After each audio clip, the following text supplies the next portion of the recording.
'Cause I'm in the stars tonight. So watch me bring the fire, set the night light.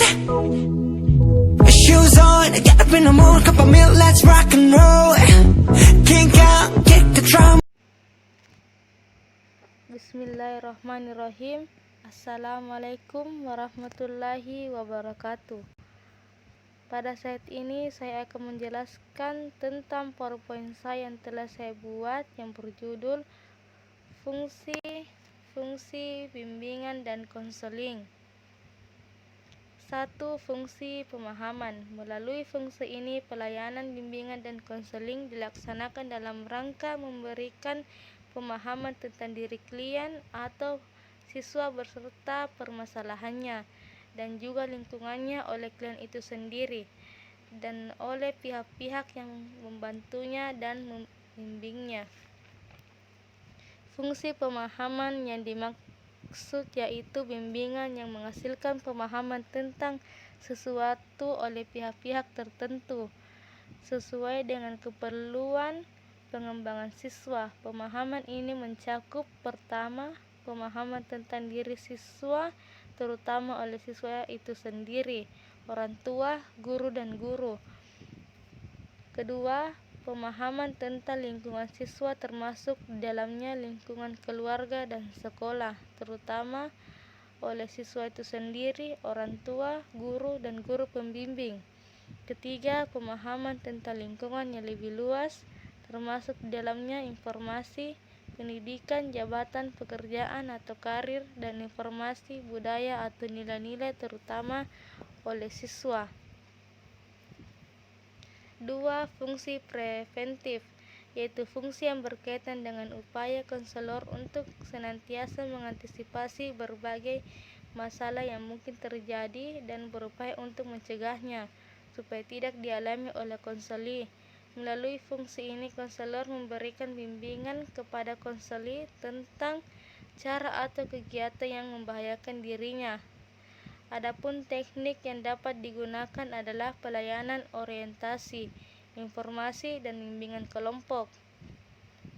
3. Fungsi pemeliharaan. Menurut Prayetno dan Erma Amti 1999 menyatakan bahwa fungsi pemeliharaan di sini bukan sekedar mempertahankan agar hal-hal yang telah disebutkan di atas tetap utuh, tidak rusak dan tetap dalam keadaan semula, melainkan juga mengusahakan agar hal-hal tersebut bertambah baik dan berkembang. Implementasi fungsi ini dapat di dalam bimbingan dan konseling dapat dilakukan melalui berbagai pengaturan, kegiatan, dan program. 4. Fungsi penyaluran. Setiap siswa hendaknya memperoleh kesempatan untuk mengembangkan diri sesuai dengan keadaan pribadinya masing-masing yang meliputi bakat, minat, kecakapan, cita-cita, dan lain sebagainya. Melalui fungsi ini, pelayanan, bimbingan, dan konseling berupaya mengenali masing-masing siswa secara perorangan.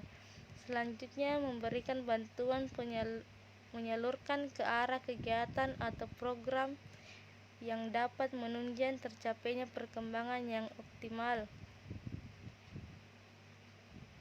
5. Fungsi pengembangan, yaitu fungsi bimbingan dan konseling yang bersifat lebih proaktif dari fungsi-fungsi lainnya. Konselor senantiasa berupaya untuk menciptakan lingkungan belajar yang kondusif, yang memfasilitasi perkembangan konselor dan personel ke sekolah atau madrasah lainnya secara sinergi sebagai teamwork, berkolaborasi atau bekerja sama merencanakan dan melaksanakan program bimbingan secara sistematis dan berkesinambungan dalam upaya membantu konseli mencapai tugas-tugas perkembangannya. 6. Fungsi penyembuhan, yaitu fungsi bimbingan dan konseling yang bersifat kuratif.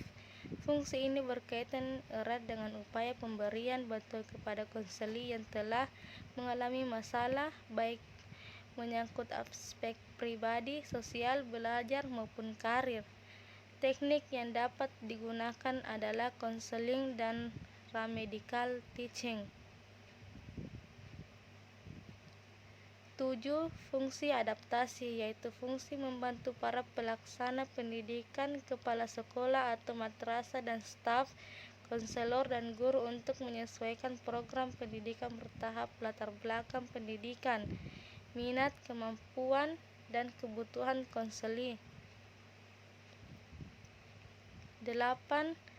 Fungsi penyesuaian, yaitu fungsi bimbingan dan konseling dalam membantu konseli agar dapat menyesuaikan diri dengan diri dan lingkungannya secara dinamis dan konstruktif.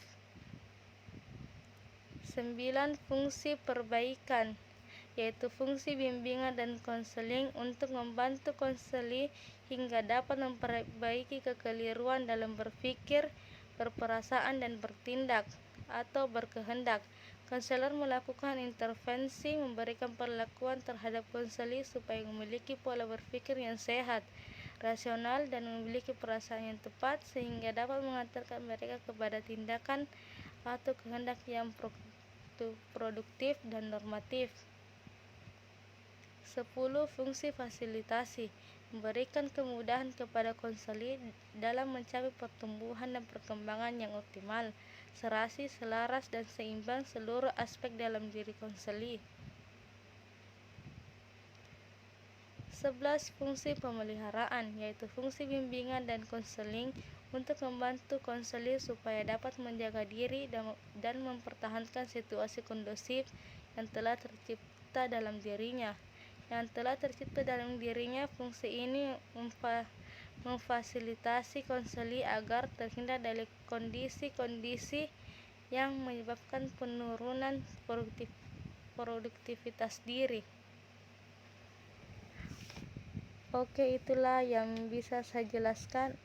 Apabila ada kesalahan mohon dimaafkan. Wassalamualaikum warahmatullahi wabarakatuh. Savage love, need somebody